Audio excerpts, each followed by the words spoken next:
Yo, ladies and gentlemen, boys and girls, children of all ages. I am the one and true and living legend, yours truly, Honcho J23 of Independent Scene Podcast. We got a really dope show today. We got some dope guests coming through. We got my man's DJ Delmatic that's gonna be tapping in momentarily. He's already in the building. So ladies, I'm gonna bring my man's DJ Delmatic in the building. He gonna play some tunes for y'all. We're gonna get the vibe rolling, and then today we are talking with none other than my good friend and the homie and the bro. We're talking with him truly. It's Finn the DJ. For those of you that know Finn the DJ, y'all already know what he's about. But with that being said, I'm gonna get my man's DJ Delmatic in the bed. We're gonna play some tunes for y'all. I'm gonna be right back, and we gonna get the show started. You get it? Let's go. Let's get it. Get the vibe set, get the vibe moving. You know what I'm saying? It's a different kind of vibe for y'all, man. DJ Delmatic, what up? What up?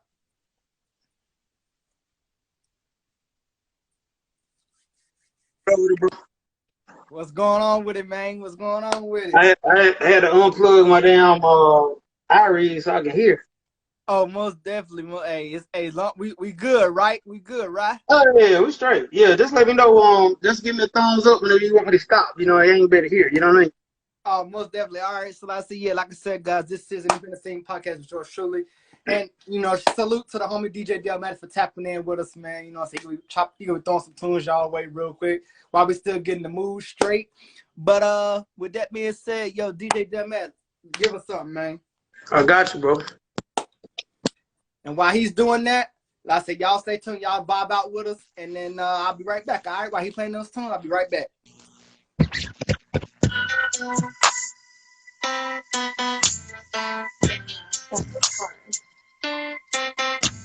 DJ Delmatic.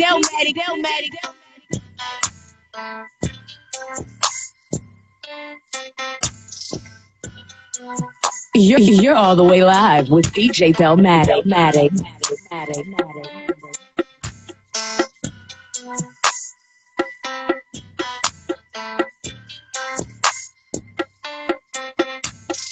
gotta get to the paper.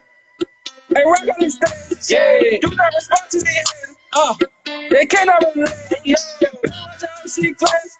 You feel me? Control me, press. Yeah. Get your own stage dance. Feel like you want to throw pass. My color sent to the left. Sent to the left. Sent to the left. You're all the way live with DJ Delmatic.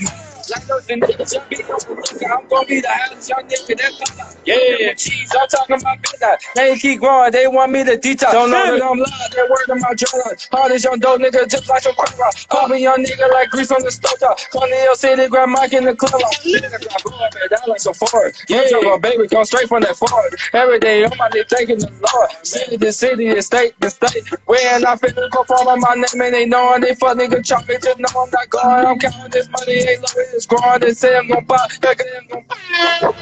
To be lost in you, I've looked through your atmosphere looking for clouds to crash into. I'm engulfed in your particles. I feel like I'm part of you. I'll play my part for you. Nice with the follow through. Now my lips is on yours. Independent Scene Podcast. Your hands on my back getting low. Delmatic is thing. Let's go. I'm in outer space. Cause I like to sit in your lap while you roll. Smoking on ozone and laced up with starters. I'm gone. Blown, loose and focused. Riding your vibe in slow motion. Releasing my potion is potent. Getting you faded hypnosis. DJ Delmatic. I keep for you and it's showing. When I rain, I'm drawn. Leave you soaking when I don't slow too. I fucks with you when it's noticeable.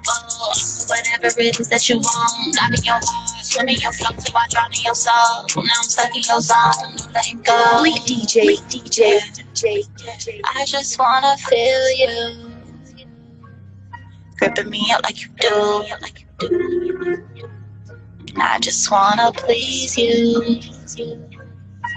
So let's see. When you leave it, I love when I might say that walk away. And the way that that booty shake, I can fuck it while they won't get mad if I lose a day. I swear that ain't moving, baby. The whole city, you think she up, but she rush. She be with me all the time.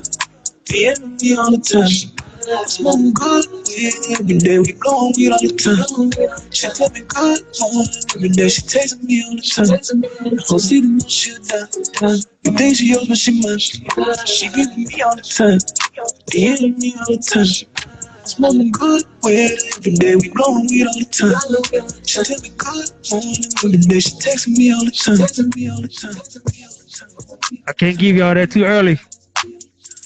Who Tigo B? DJ Del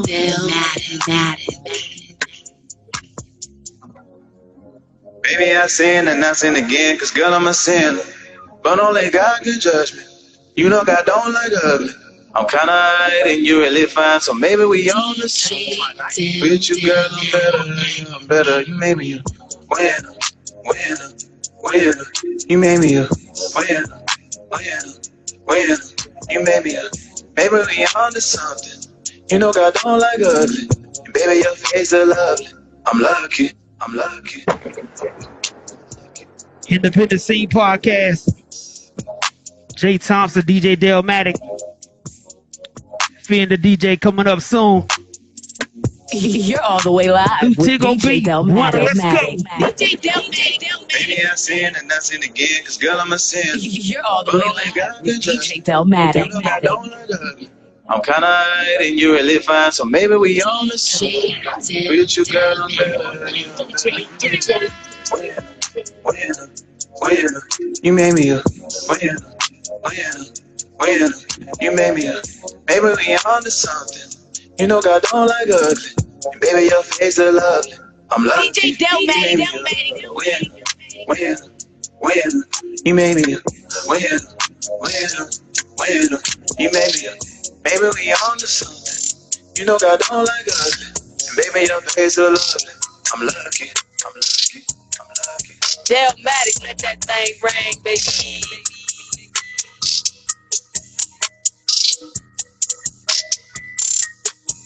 Yeah, re-up, baby.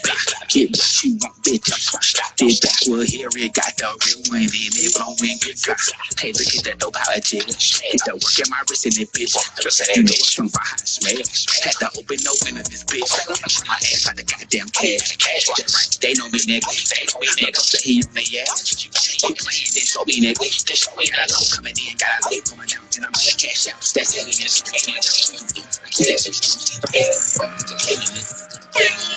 Who you know they do it better than mine? Swear they up, but they gon' fly. If it's beef, then I'll be quick on the draw. I'm the type that needed to cry. Everybody wants their shot at the top. Swear they hot, but they really not. I'm the reason why you're on the block. Just keep it moving. That ShameGang. ItsFinTheDJ up in here. Let's go. DJ Delmatic. Swear they up, but they gon' fly. If it's beef, then I'll be quick on the draw. I'm the type that needed to cry. Everybody wants their shot at the top. Swear they hot, but they really not. I'm the reason why you're on the block. Just keep it moving when I load the block. I'm really moving these be stupid. I ain't really moving, we ain't gonna stop. Watch what you doing, cause cameras be looming. See, I got the dip and you made it a mock. How could you turn on your for enormous figures? You Y'all make sure y'all tag y'all people. This is where you get it at in the Carolinas. Let's go. I think it's best that I move to the for a verse that I wrote. Call me Steph Curry with range and make sure you bring up my name when you speak of the GOAT. Feel like I'm living a dream. You from the hood, but ain't seen ya. Yeah, you on the scene. Escaping on the love. Can't you see I'm on the road? You put it in a blow ghost. I swear you run through the most. Just pick a head and go. Skinny means nothing more. Stand doing for the show. You really.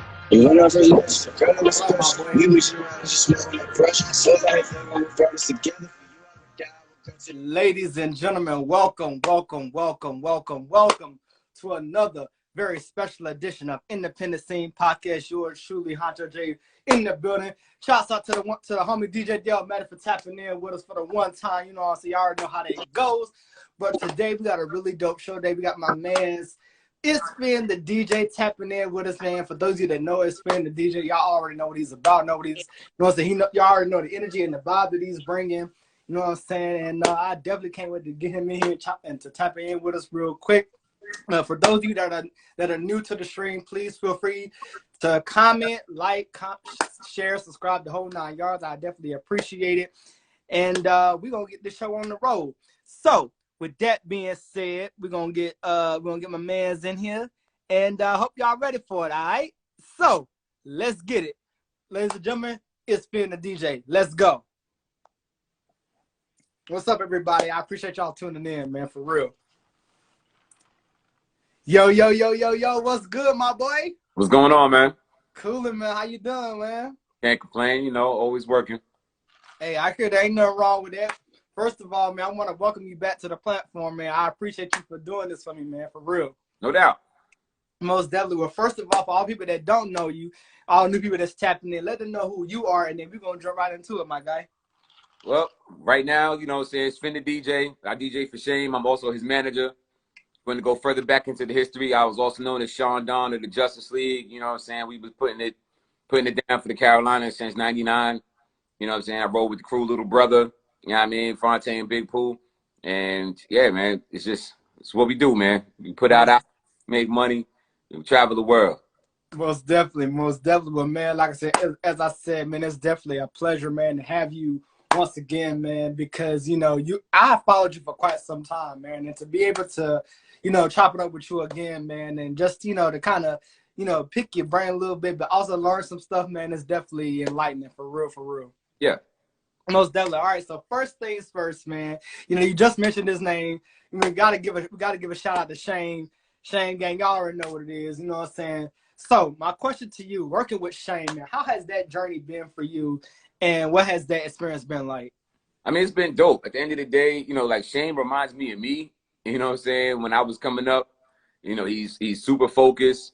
You know, he's like, unlike other artists, he actually listens. You know what I'm saying? Takes advice, takes direction, but he knows where he's going. Like, I don't have to give him too much. You know what I'm saying? Okay. Like, I just kind of steer him a little bit to the left, a little bit to the right, but he's still going in the right direction. And, you know, I'm proud of everything that he's done thus far. Like, I've been rocking with him for 6 years as his DJ, 5 years as his manager. You know what I'm saying? And, you know, we got a lot in the works right now. You know what I'm saying? His new album is almost done. Well, actually, it's done. I think he's just doing mixing and mastering right now. Okay. And we'll have a date for that as soon as everything is done. I don't want to put out a date and, you know, when nothing's complete 100%. Most definitely. But the music, I think the music is done. He's just still in the studio recording. Like, he won't stop recording. And that's one of the things, like I said, reminds me of me. I got like 5 dash, so like he's the same way. Okay. You know? And then, like, you know, we'll be on tour with Big Pooh, Little Brother, this fall.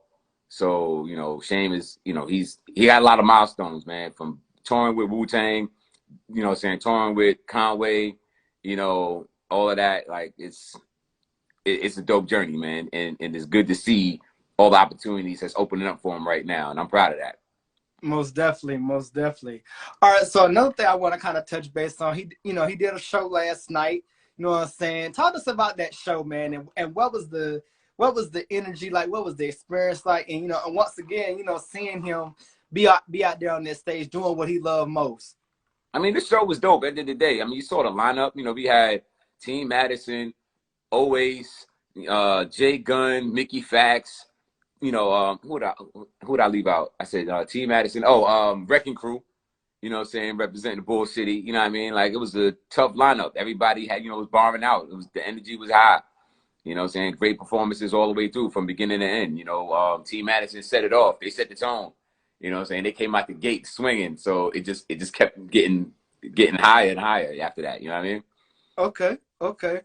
So real quick, man, you know, tell us real quick, how long have you been DJing for real? Like when did you really start taking this serious? I mean, the story is, back in like 1990, I was like 13, and I started DJing then. You know what I'm saying? Like, I come from a long line of hip hop. You know, our heroes. You know what I'm saying? Like Tony Tone from the Cold Crush Brothers. He's, you know, like, he's been promised me turntable since I was 13. I never got him, Tone. But DJ Jazzy Joyce, she came to my house and taught me and my cousin how to blend. So, like, that's how my DJ journey began. But I stopped after I built my first crate, because being a DJ back in the 90s was not cheap. You know what I'm saying? Like singles were $4.25 each. You had to buy doubles, so that was, you know, $8.50. You know what I'm saying? Right. And to do that, you know, again, I mean, I had a job at 13. You know, I was an entrepreneur at 13, so I was making money, but I didn't have enough to really afford the Technique 1200s, what I wanted. I bought the Panasonic belt drive turntables, but I did have the same Gemini mixer DJ Scratch had, you know, some of EPMD. That was like, you know, my crown jewel. I had that mixer, but I didn't have the turntables. So once I, you know, built my first crate, I was happy about it. But then watching other DJs, you know, obviously before me and a lot of DJs in my neighborhood, and seeing everything they had, I was like, that's a lot of stuff to get. And my crew was lazy and they ain't gonna help me carry nothing. So I ditched being a DJ and I learned how to rap that summer. So you know, 13, 14, I learned how to rap with my man Fred Black out of Hunts Point. And I ain't never looked back at DJing until 6 years ago. And like, and the only reason why I started DJing, it was by accident, really. Because once I started producing, I was buying equipment from this company called Native Instruments. So I had my machine, which is from them, and then I bought one of their controllers. And but I just had it in a box. Like, I just bought it because I had money and I just wanted to buy something. I was like, yo, I'll just buy it. If I need it, I'll use it for something in the studio. But my man Reggie, who owns the barbershop on New Bern Avenue, let me give him a plug, 4551 New Bern Avenue. You know what I'm saying? Sir, plug it in. Barbershop. He had just opened the barbershop about 6 years ago. And I hit him on the gram and I was like, yo, when you gonna let me come DJ? I was only joking. He hit me back, like, yo, come Friday. Listen, it was Monday when he hit me. You know, talk about come Friday. Yeah. So I had no speakers. I had no music.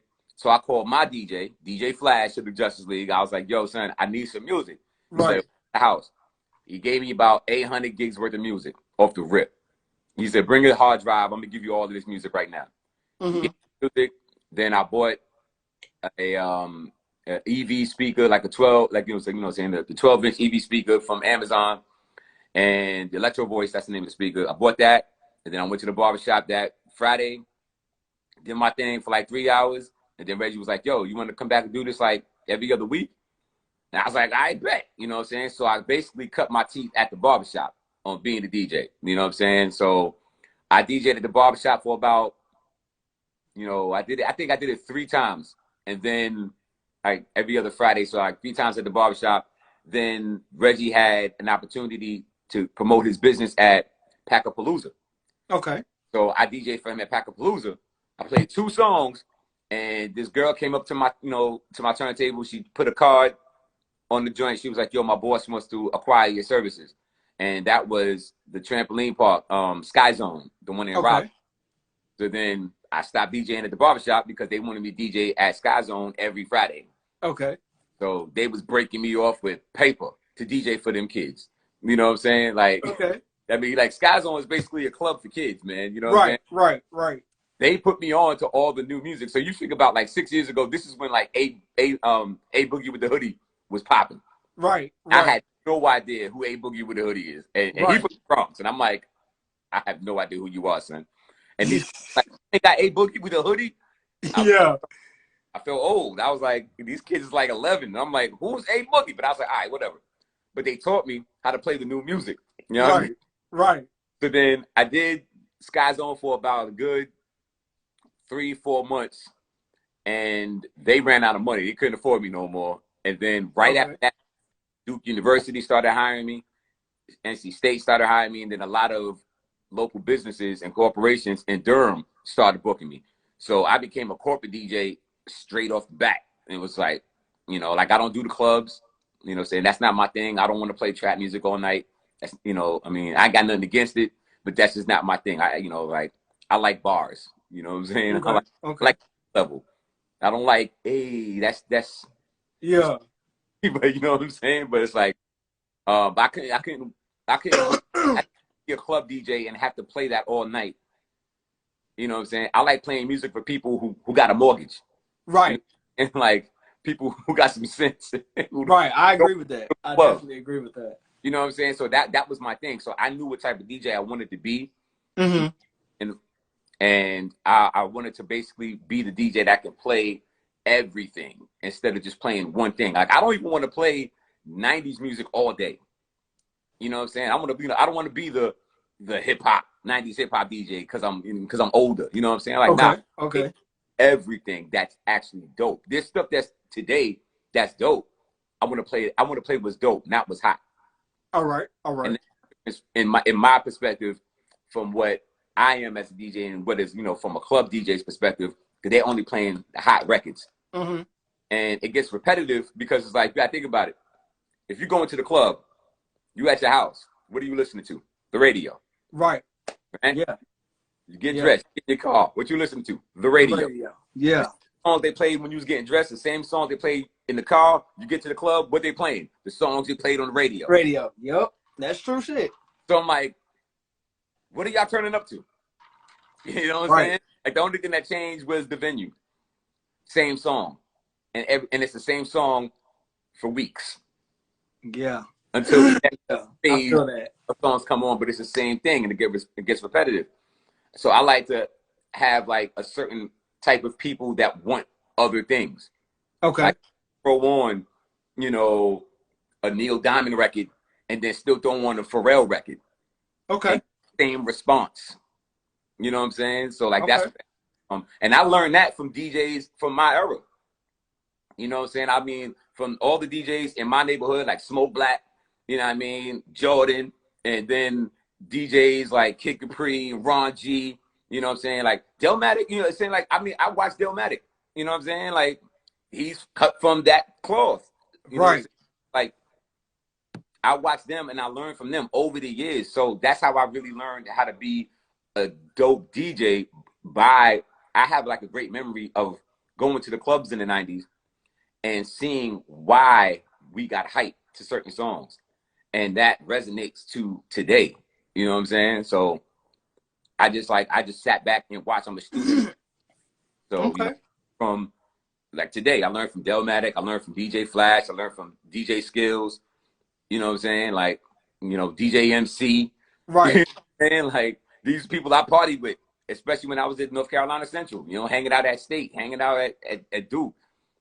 These DJs was killing the scene. So I'm like, I learned from them too. Okay. I feel that.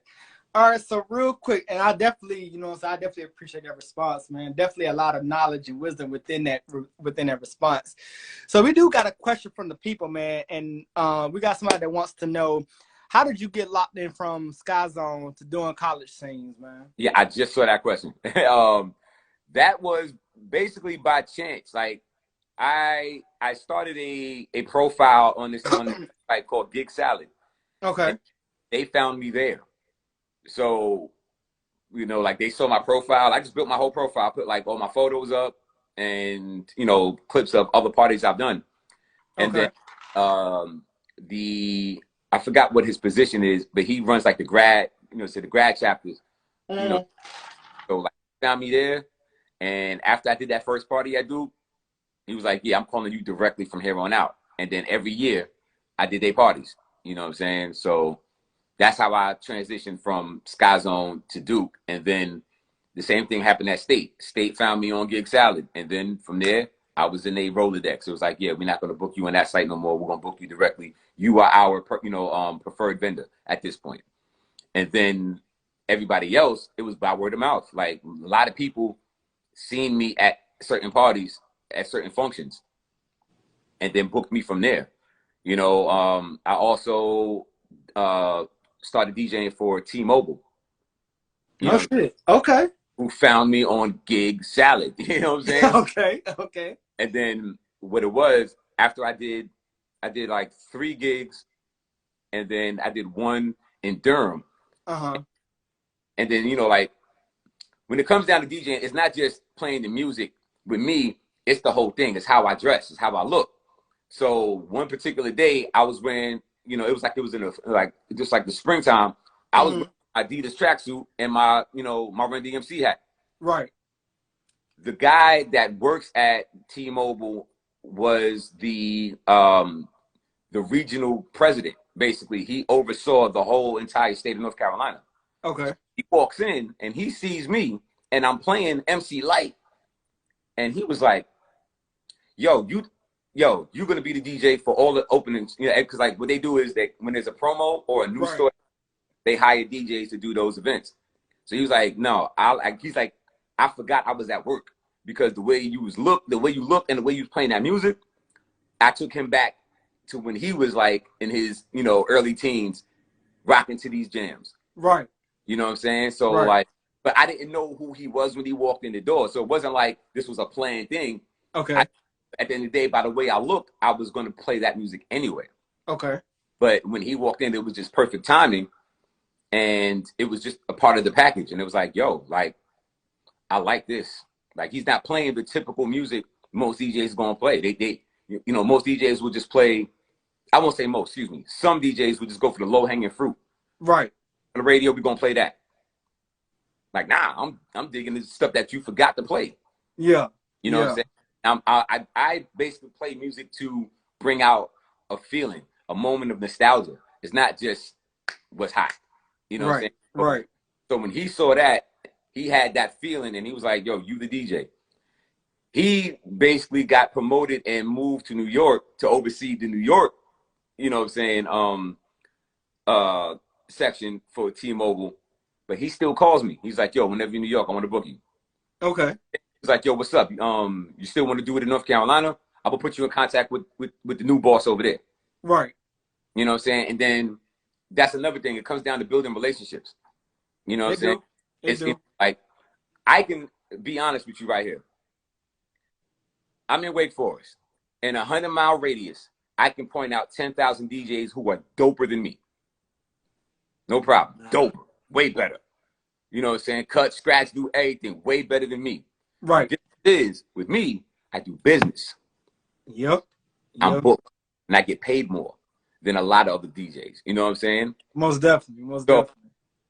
This is like, I get the majority of my business by networking, building relationships, showing up, and doing the job. You know what I'm saying? So I'm not on here talking about, oh, I'm Kid Capri status. No, I'm not. I'm good though. Right. To be from Hunts Point, I just see him on the check-in. You know what I'm saying? I was just shouting out Smoke Black, Z. But the thing is, I'm still learning and getting better at every party. And here's the thing: I don't practice at home. I practice at the gigs. Basically, I just water and walk on it. I don't even swim. I walk on that water. You know what I'm saying? Okay. So that was the thing with me and doing my parties, and I just know what to play at the end of the day, because I'm one of those people who's like, well, if I was in the crowd, what would I want the DJ to play for me? You know what I'm saying? And I don't look at my laptop. I look at the crowd. I'm watching whatever they're doing. The moment the dance is slowing down, I'm transitioning to the next record. Most definitely. Most definitely. You know what I'm saying? Watch. So that's a part of the business. You know what I'm saying? You have to watch what's going on at all times. If you're one of them DJs that's looking at your laptop, you lost because you're not paying attention to what they're doing. And they catch up. And then it's you know what I'm saying? So I watching other DJs do it, because you got to think about it. Back in the day, there were no laptops for DJs. That's true. Turntables, vinyl, and what they had to do, watch the crowd and make it happen. Right. They wanted the crowd to get hyped. They made the crowd hype. So that's creating the experience. You're curating an experience at these parties. Right. This is business at the end of the day. So it's like, again, there are 1,000, 10,000, 100,000 DJs who are way better as a technician than I am.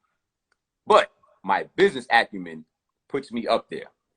And I'm always busy, and I'm always getting better. Most definitely. Most definitely. Wow. Wow. Such powerful response, man, for real. I want to ask you this, man, because, in all your years of being a DJ, have you ever had any bad experiences with being a DJ? Have you had those experiences yet, or you've yet to have them yet? Give me a good example, because I mean, business wise, I didn't have any bad experiences. Like I never got shorted money. I didn't have to lay down for no bread because again, I don't do clubs and broken promises from the promoter. Like, okay. You know what I'm saying? And I feel so that. I think the only bad experience I had is just, you know, when I'm doing weddings and there's always that one drunk person that wants to come sing. And I'm like, because like the last gig I had, which was in, where was I? I was in Greenville 2 nights ago. Right. This dude was already drunk in the morning. Like you figure I started playing records at 5 o'clock. Okay. Came in like hammered. You know what I'm saying? And then it got to a point where I thought I had to put hands on him. I was like, look, man, like you're getting real close. Right. And it's right. hot. You step to the left. Right. You know what I'm saying? Because I got some things in my bag that I'm going to pull out on you. You know what I mean? But other than that, I had no real problems. Like, again, you know, but like, you know, like that situation got extinguished pretty fast. But that was it. If that was a bad experience, then that's it. You know. Okay. But when it comes to money, I don't play. You got to pay me before I even walk in the building. Most definitely. Facts. You know what I'm saying? You got to book me. You got to pay the deposit, and then you got to pay the whole thing. You know what I'm saying? Shout out to my man, Shooter, Willie Skateback. You know? Shouts out. You know what I'm saying? Hey man, listen. You know, and you know what? And I think this is the true beauty of what I love about watching people like yourself who are in this field who do so well, man. You know, I want to ask you this too, man, because like I said, I've had a chance to see you in action, you know, a few times here and there. So my question to you is, you know, whenever you're going into that zone of DJing for an event or a party or whatever, what is usually your mindset going into, you know what I'm saying, that particular event or that particular event that somebody may have booked you for? I mean, I make it easy on myself. At the end of the day, I ask them, you know, what are you looking for? You know what I'm saying? What type of music are you looking for this particular event? You know what I'm saying? Because the people that's booking knows the type of crowd they're bringing in. Right. I'm just doing the rest of the work at this point. So, you know, when it's corporate, most of the time, it's people that's, you know, 40 and over. Okay. So that's easy. I'm playing, you know, for them. I mean, it don't even, and it truthfully, and it don't even matter, you know, like race wise, because it could be 40 and over, and the majority of white people at the event, they listen to hip hop too. Right. You know, want to play Biggie because they was around. They was in college when Biggie was out. You know what I'm saying? Dancing with us. So it's like, okay, but I could balance it because I'm like, you know what? I know y'all wasn't always listening to Biggie, but I know you was listening to this. You was listening to Guns N' Roses. You was listening to this. Like, you know what I'm saying? Yeah. It was things from that era because I was listening to that. We're all the same age. So I'm like, again, it's just a, you know, it's a mirror image at this point.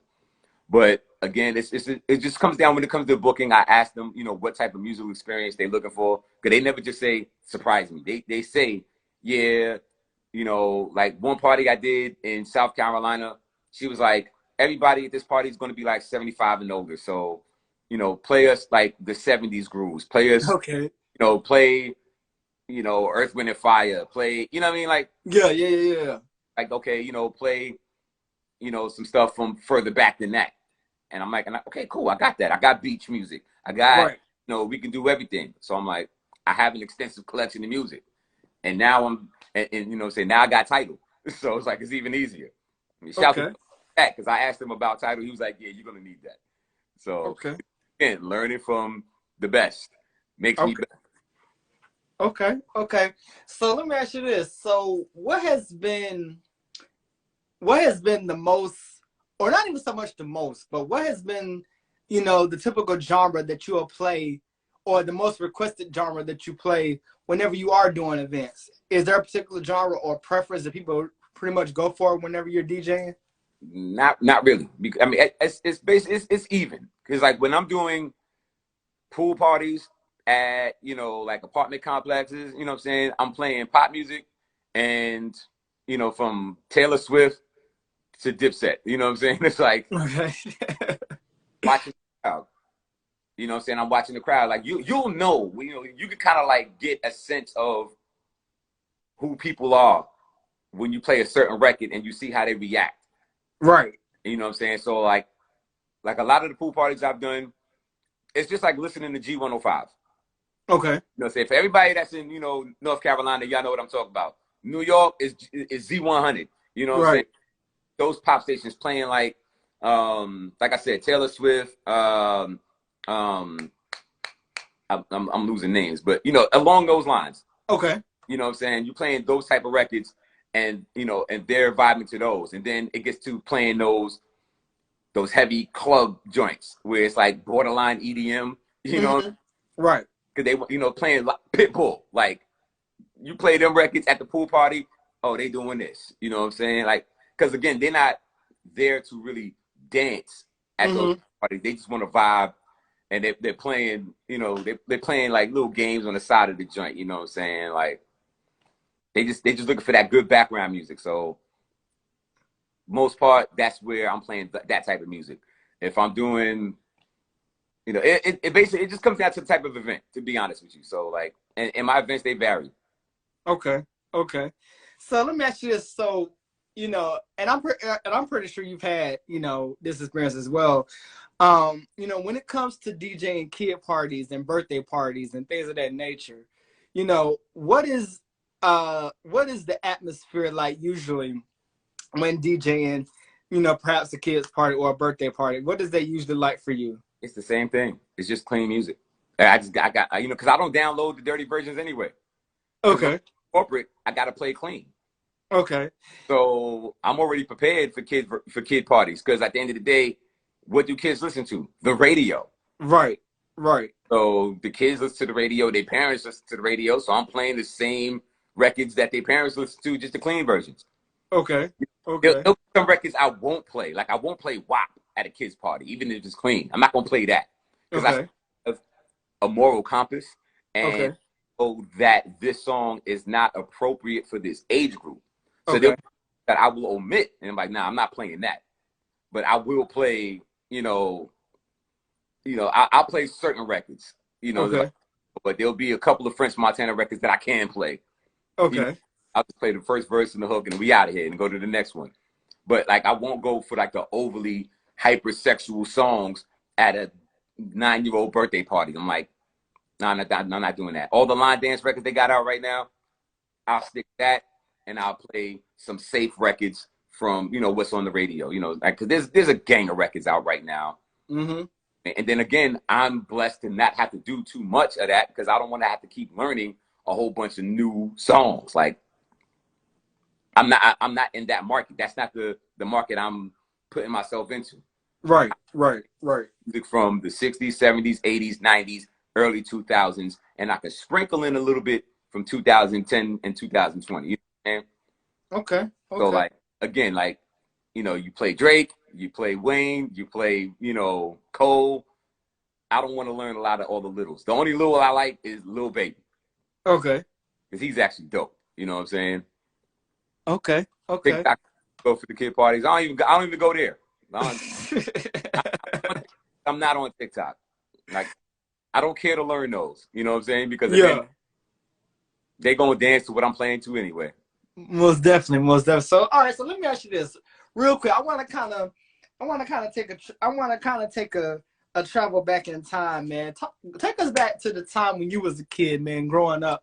And, you were listening to music, you were listening to songs or certain songs, man, that really, that made you be like, yo, I really want to tap into, I really want to tap more into it. Like, what was that experience like for you growing up as a kid, man? And like really coming into DJing fully, as you are now? Like, what was that experience like for you? I mean, at the end of the day, it's it's the same feeling that these kids get now. It was just different for me because all the music, well, not all the music, the majority of the music was dope and classic. I grew up in the era of the Salt and Peppers, NWA, Kid and Play, Big Daddy Kane, Rakim, Cool G Rap, like, you know what I'm saying? Jungle, Tribe Called Quest, like De La Soul, you know what I mean? Like, and then like, that's just part of it. That's part of the story. Then you got all the R&B records that came out. I mean, from all the New Edition records, the Bobby Brown records, you know, the Whitney Houston records. It's like, and then like my cousin used to live in New Rochelle, so like there was a lot of white kids we hung out with, and that's where I learned In Excess, Guns N' Roses, Poison. You know, I learned all of them. So it's like it was that MTV era. Okay. You know? Okay. That accompanied with Video Music Box with Ralph McDaniel. Like I was just absorbing all of this music at the same time, and everything was, for the most part, it resonated from then to now, because like they were making music that was going to last forever.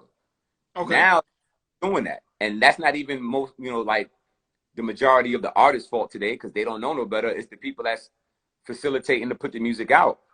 Nobody's helping them to remain. Like pick an artist from like the last 2 years, they're not coming back out. Look at Shep West. He's finished. He had that one big record. He's finished. That's true. What's your man? I know R&B used to play him all the time. The what are you talking about? What's the kid name? He was signed to Kanye. I know who you talking about too. Who? Panda. I get bros in Atlanta. Like that kid. Oh yeah. Fuck. He had two records. Yeah. He knew how to make a record that was going to last 20 years. Yeah. You know what I'm saying? 20 years. That lasted a summer. And he was finished. So in my era, a lot of those artists, now we had one hit wonders too. I'm not going to act like that didn't happen. You know, we had those, you know, one hits and they was in and out of there, but we still had a majority of people that was actually making real dope records. You know what I'm saying? So, but I'll say the impact kind of is still reminiscent, you know, it's still parallel to each other. Right. So you would feel for a record today, like you're in your 20s, right? Right. No, actually, I'm in my 30s. Oh, 30s. But all right, so you're still a generation or two behind me at the end of the day. So like the way a record hits you now, because it's reflective of your coming of age, like the time where you're at, and it resonates with you. Now, I hope 20 years from now, you can look back at the song that you like today and be like, yeah, this still will hit. But the way they making music now, you're like, man, that's song garbage. You know what I'm saying? Yeah. But it's the same feeling that hits you. Like, you know, when music hits you, it hits you. Bottom line. You know what I'm saying? But I was just getting hit with music that lasted forever at the same time. So all of those songs that I heard when I was, you know, 8, 9, 10, 11, 12, that's what motivated me to want to rap. Motivated me to DJ. That, you know what I'm saying, I saw it was possible. Like, again, like, you know, one of the artists that I grew up with in Hunts Point, his name was Mike Smooth, rest in peace. He was the first one in my hood that had a record deal. Okay. I was the second. My man, Kimber was the third. You know what I'm saying? Like, but I, you know, to watch somebody like him in close proximity from my hood, while I'm watching Kane and G-Rap and Craig G and all these other people getting busy, and I'm like, well, this is somebody I know. Mm-hmm. All of their music plus him motivating me to rap. All the DJs I know, from people who are known to only people who are known in their markets, DJ. Mm-hmm. You know what I'm saying? So, but it took their performance level, it took their personality. It was a package deal. So I learned them. I'm like, yo, you had to be you. You know what I'm saying? Like, you have to sell you. Like, I couldn't put on a mask and become FinTheDJ. I had to be FinTheDJ. Right.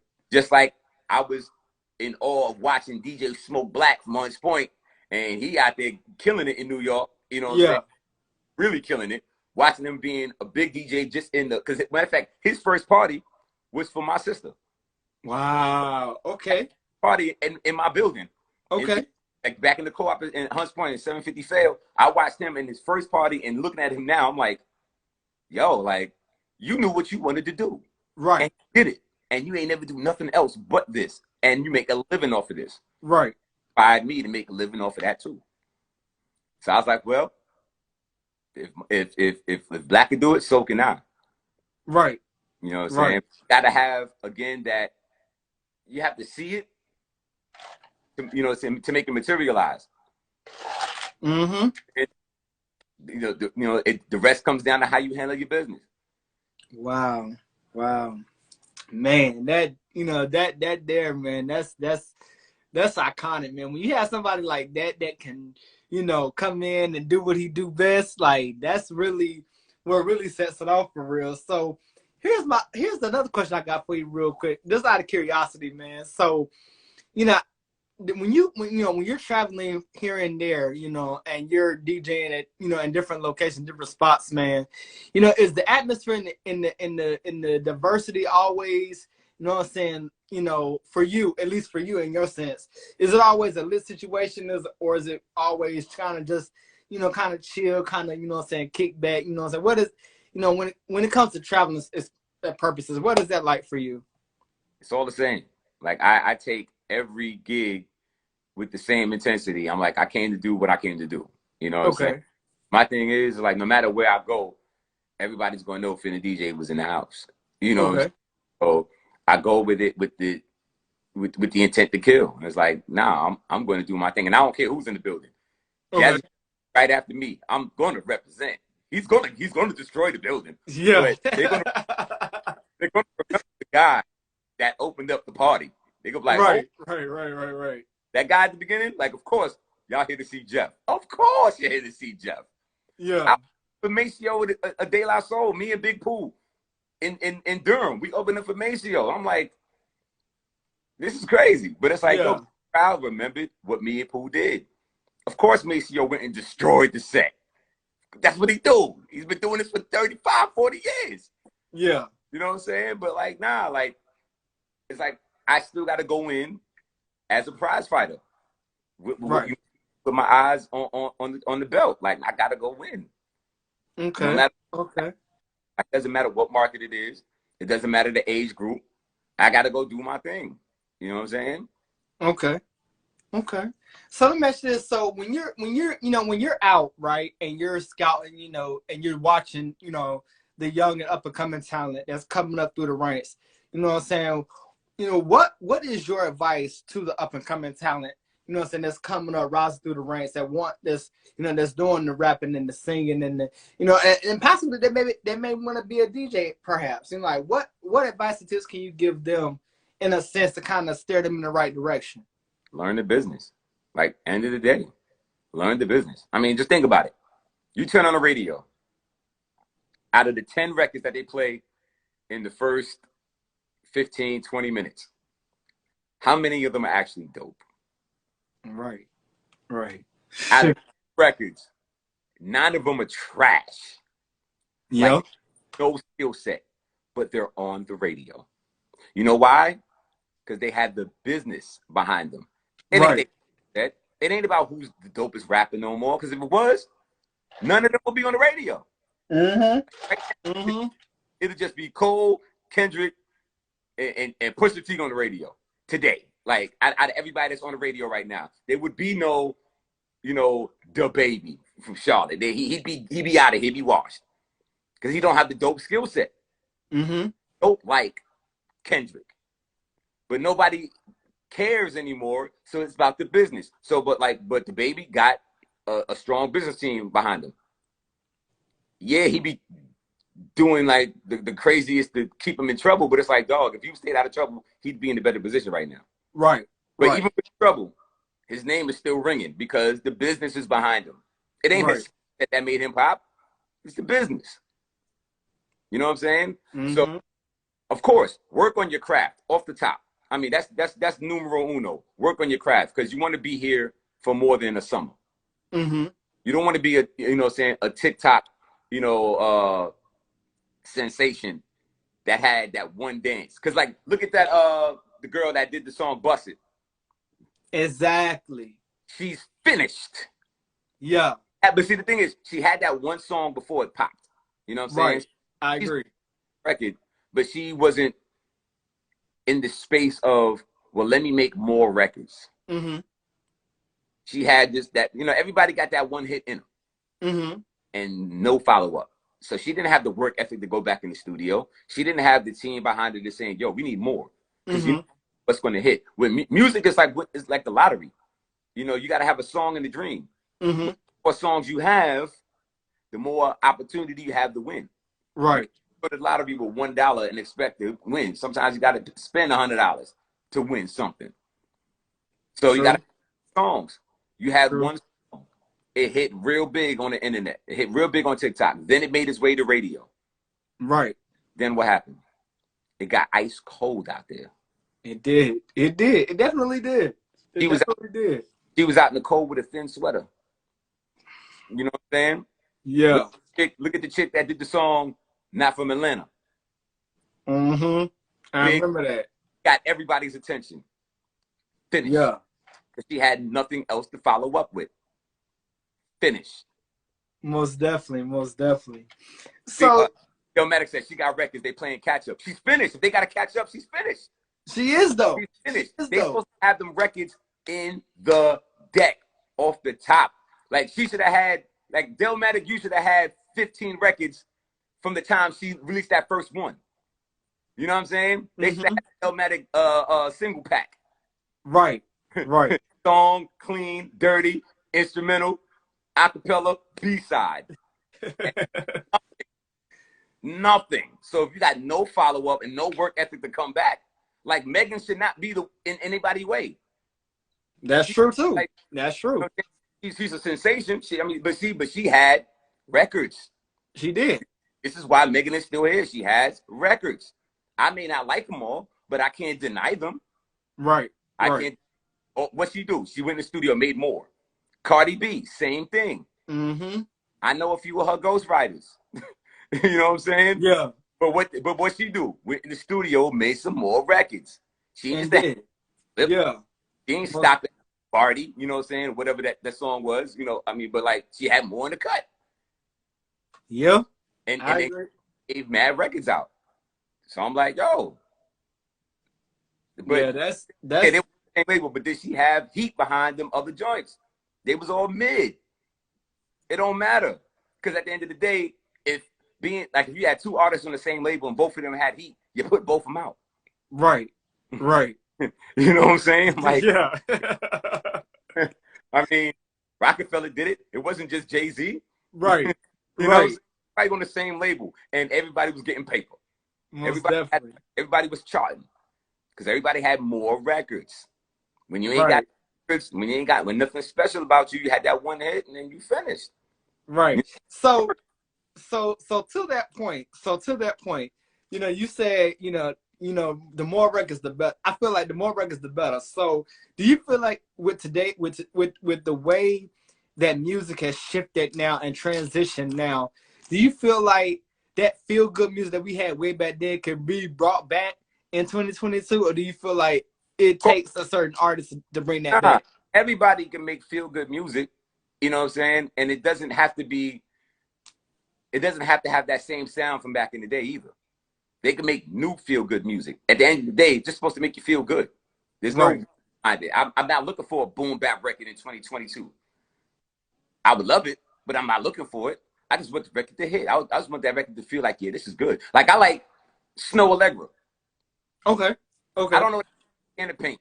I hear the record on the radio, and I'm like, I like this record. It's a feel-good record. You know what I'm saying? Right. I'm like, okay. It got a catchy tune to it. You know what I'm saying? He go, I get it, I get it, I get it, I get it. Yeah, like, yeah. but I get it. You know what I'm saying? And I'm like, yo, this is a real good record. Right. Record. Yeah, I can't say I'm a fan of Snow Allegra because I don't know who she is. Right. I don't know if she white, black, Puerto Rican. I don't know. I never seen her. Yeah. Record, but I feel good when that record play.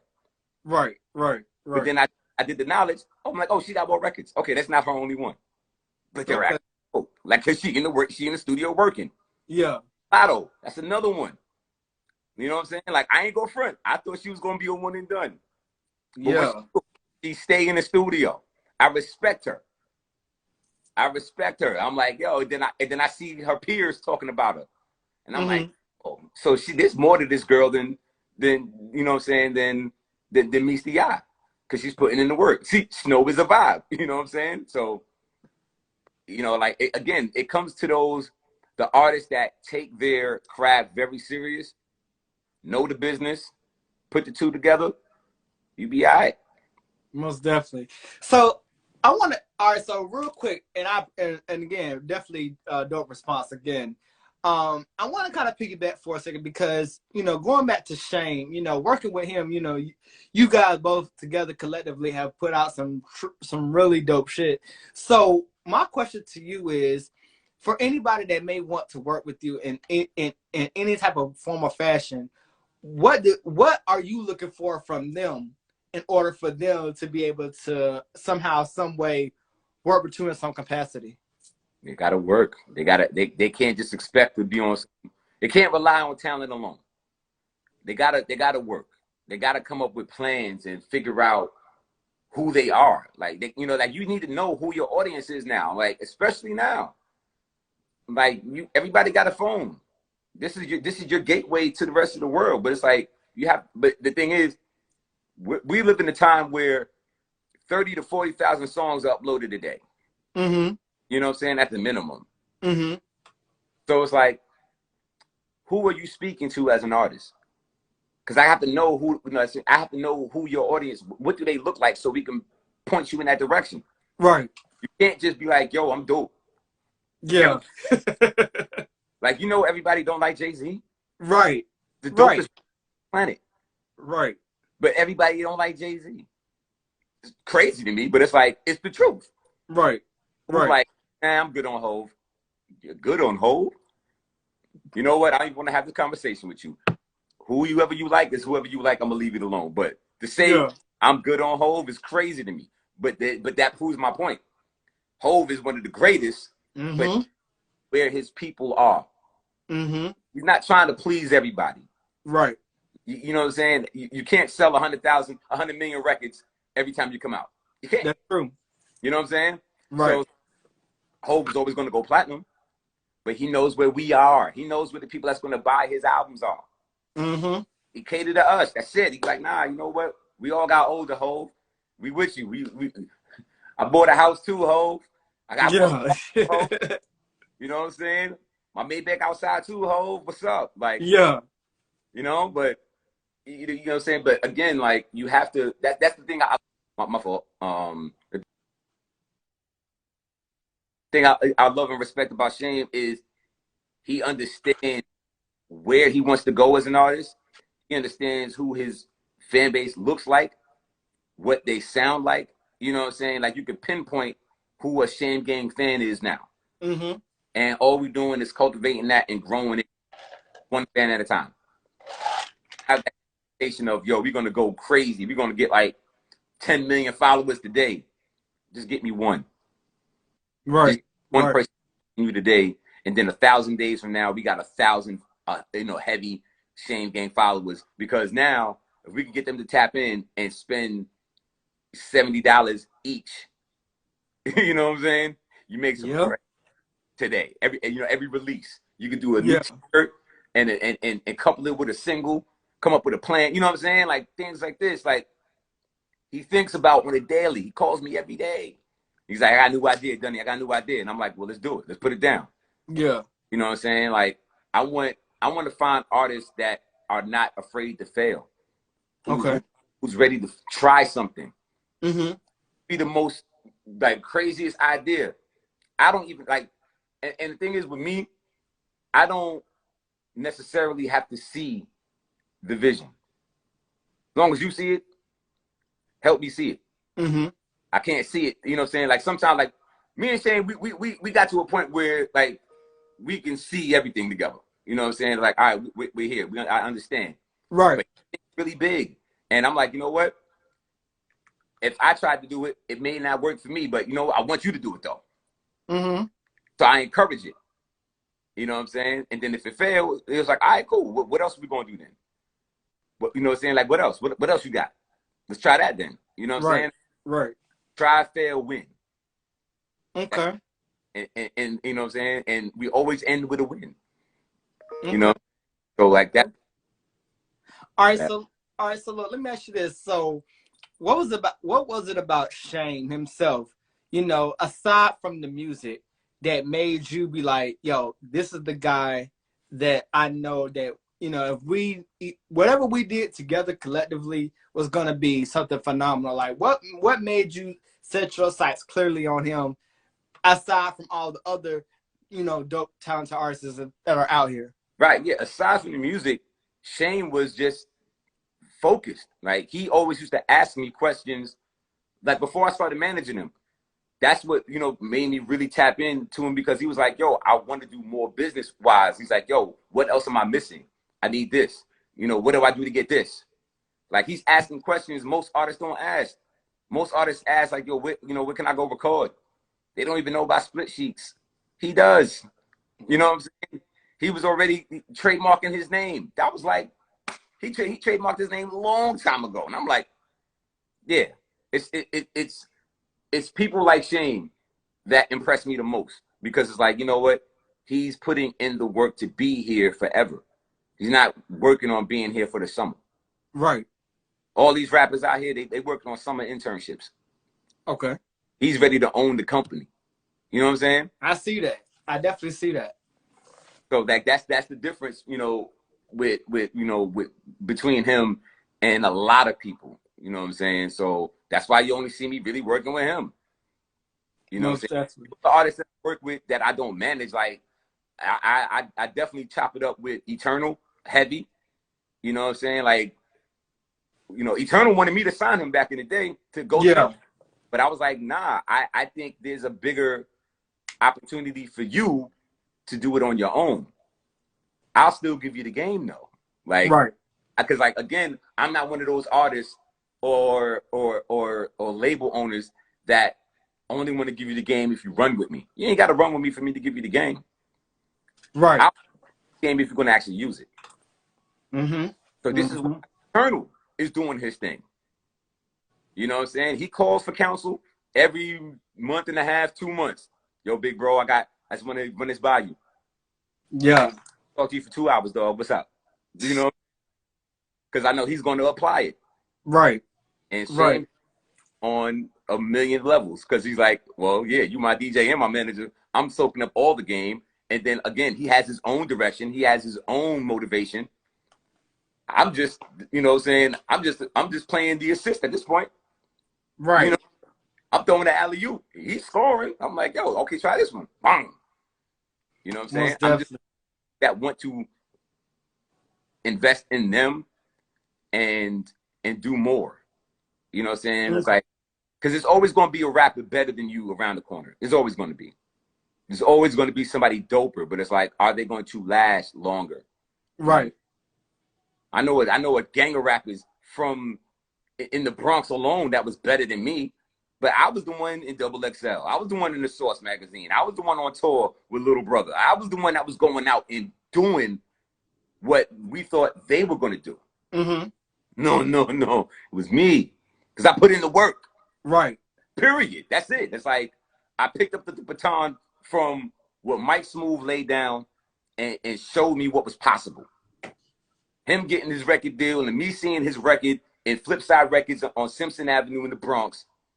Me seeing that showed me I can do even more. Right. He set the tone for me. He paved the way. So it's like, I'm going to run through this shit now. Now it's a dub. Watch me. Yeah. My name was all over the blogs. I killed the blogs back in the blog era. Killed it. I was on everybody who's big now. I was on their website when they just started. Okay. They started getting bigger. I was still on their website. I was killing them in the blog era. Okay. Then getting into the magazines, doing all of that. Like, we did this. Who threw me the assist? Fonte and Big Pooh threw me assist. All I was doing was the work. I was in the studio every day. They got a record deal with Atlantic. They had a record deal with, first it was ABB first. Mm-hmm. Speak that label's name no more, but I'm just giving you the history. But then after them, Atlantic, they opened the door even more. Right. All I had to do was put out more songs, do more records, and, you know what I'm saying? And then learn business from them. Always be a student of the game. Always be a student of the game. I'm still learning from Fonte and Pooh. Still learning. There's still tricks. I'm like, wow, I didn't even think of that. Wow. What I do, I take what I learned from them, give it to Shane. And then what Shane do, he run with that. Most and definitely. Probably takes the idea and turns it 10 times bigger than what I gave him. You know what I'm saying? I don't have to hold his hand, so to speak. I don't go to the studio with Shame.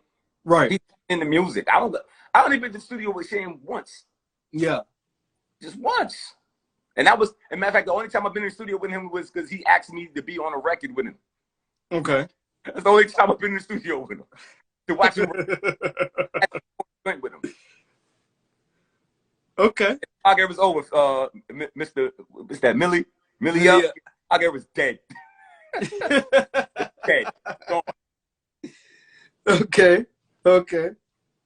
I feel that. So, all right. So, let me ask you this, because in your profession, right, you know, being the DJ that you are, you know, being amongst other DJs and working with other DJs in collaborations and things of that nature, you know, what is that like for you to be amongst other DJs, you know, that you either inspire or that you've been inspired by or look up to, in a sense? Like, what is that bond like to have those kind of connections in relationships with certain DJs?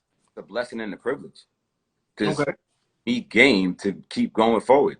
End of the day. Like, again, using Delmatic as an example. I mean, like, we never really had a super in-depth conversation about DJing. Mm-hmm. Watch what he does. He teaches me without being direct. Right. I'm smart enough to watch and learn. I shut up and learn. I learned from DJ Skills when they playing his mixes on Foxy 104. Okay. Yo, he's running the clinic right now. You know what I'm saying? Right. I know skills. You know, we've been to each other's house. You know what I'm saying? I'm like, but again, and not even having that, yo, so when you do this, you know, what do you do after that? Like, I don't have those conversations with them. I just watch what they do. And I'm like, okay, then I'll just implement it with what I know. Okay. They're set. You know what I'm saying? Like, I see what they do, and I'm like, oh, it makes sense to me now. Mm-hmm. It's like Neo in the Matrix when he first saw the zeros and ones. Yeah. Like, oh, it makes sense now. Yeah. It's like, oh, I get it. So I'm always learning, you know what I'm saying? And like I'll get on Facebook and post all my gigs, and then I'll take a picture of a chair and I send it to Dell. I'm like, yeah, you see, this is the best part. This the number one equipment a DJ has, a chair. Yeah. I'm like, yo, we old. We don't want to stand up for 4 hours. I'm gonna sit down and run this mix. Yeah. I'm still most definitely. You know what I'm saying? But like, I still get direction from these DJs without having the direct conversation, because I watch them while they're at work. When I listen to the radio and Dell is on the radio, I'm listening. He's on live, I'm watching. Okay. You know what I'm saying? Like, I've yet to go to the Ugly Monkey. Okay. Because one, I always forget the day. I always see him when he's promoting it. Right. And I'm home now. I don't feel like going back out. But yeah. If I would just get up and stop being lazy, I'll go learn a whole lot more. Right. You know what I'm saying? Just from watching Dell, you know what I'm saying? Like, and, you know, and another thing, again, using Dell as a great example, even he tries to give out game to artists out here all the time. He do. He definitely do. Free game. And like, Shane the only one that be listening. I'm like, yo, these artists are crazy to me. Yeah. And it's like, so it's different. For me to give out game, and then like in comparison to Dell giving out game, Dell has a bigger name off the top. Right. I've been getting busy in this market for years. But Dell is he's the you know what I'm saying, like the gold standard. Right. Y'all don't listen to me. That's one thing. Y'all don't listen to him. Y'all stupid. Like, okay. You know what I'm saying? Okay. It's like y'all really crazy for not listening to Dell. I'm like, I get it. Like, you know what I'm saying? I'm not on radio. I don't do clubs, so y'all don't see me out. Y'all just see the photos of me doing my gigs. Right. I'm getting money. I don't have to be out here, you know what I'm saying, getting it. But Dell been doing this. Like, he's been here.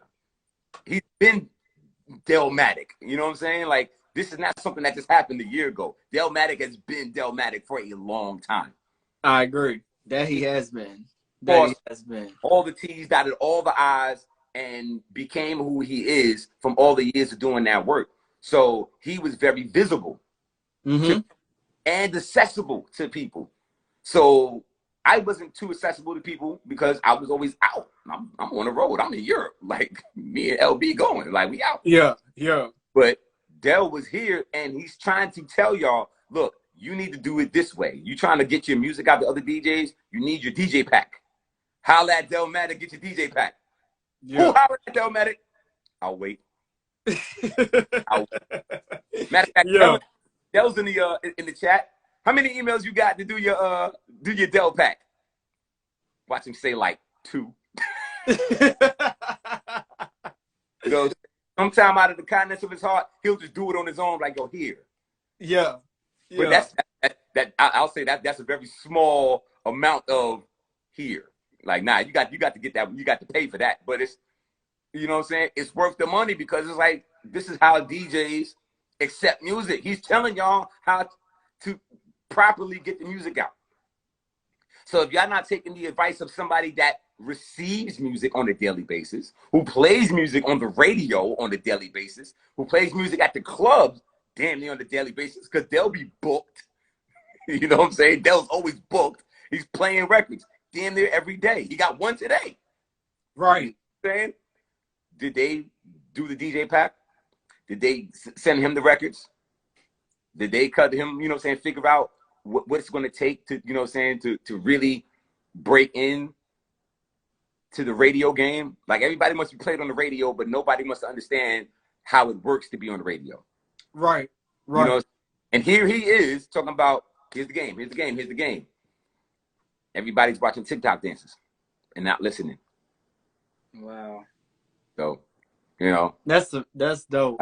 That's crazy, man. Don't want to listen to me. Listen to Del, for God's sakes. Like, and everybody else that's in this market that has a influence. They trying to tell you something because they want to see the market thrive. Everybody's tired of North Carolina getting looked over. Right. You know what I'm saying? North Carolina will always get looked over, and we got to stop using the same excuse. Oh, it's the scene. Oh, it's the scene. No, it's you. You're a part of the scene. It's you. Right. You mean all these DJs in this scene don't want to play your record? Why? You ever asked why? Right. Like, is the song whack or was it mixed terribly? Exactly. Right feedback about how to get the record to the right people. That's it.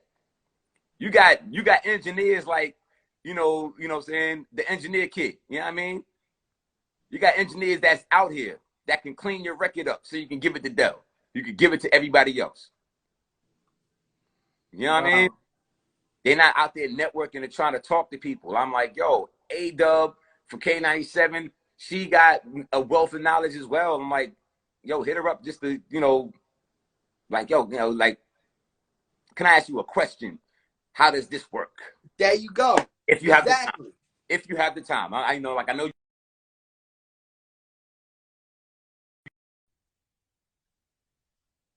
can't get in touch with a DJ, get in touch with the personality, like, figure it out. You know what I'm saying? Yeah. But they just sitting there thinking somebody's going to come out and save them. Yeah. You know what I'm saying? But that's real. That's real.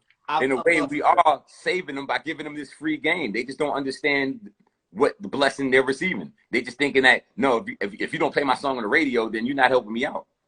I'm like, no, dummy, this I only been played on the radio handful of times, like major radio. Like, I was on Hot 97 once with Rosenberg.